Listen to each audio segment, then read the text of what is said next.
Halo Mas. Sekarang kita ngomongin kebutuhan KCL di umur 9 sampai 15 tahun. Pada umur 9 sampai 15 tahun itu adalah fase masa produktif kelapa sawit kita ya. Di situ tugas kita adalah membesarkan tandan sebesar-besarnya. Nah, sekarang kita ngomongin soal KCL tunggal ya. Ini untuk usia 9 hingga 15 tahun. Ini buat teman-teman yang suka dengan pupuk tunggal. Tapi sebelumnya, kalau video saya ini bermanfaat, jangan lupa di-like. Yang ingin bertanya silahkan di kolom komentar. Dan yang terakhir, dibantu subscribe ya Mas. Ben tambah banyak subscribe itu. Oke?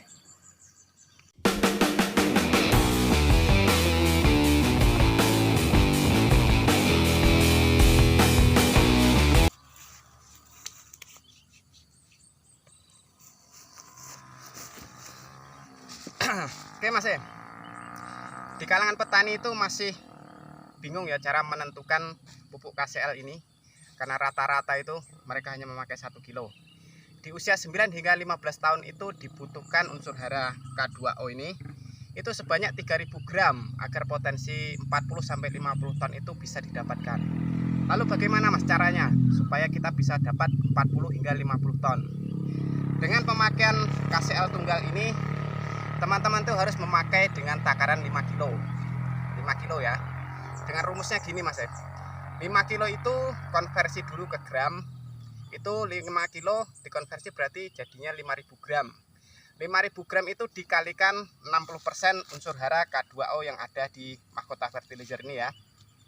Itu nanti jatuhnya 3000 gram per pokoknya. Jadi 5 kilo itu untuk satu batang dalam 1 tahun. Diingat ya, 1 tahun. Berarti kalau setiap 6 bulan itu memakai 2,5 kilo per batangnya.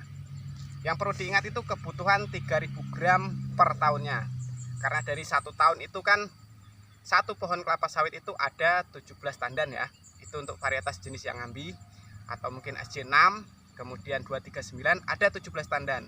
Nah, dengan pemberian KCL ini sebanyak 5 kilo dalam 1 tahun per batangnya, itu nanti kita membesarkan tandannya supaya benar-benar maksimal.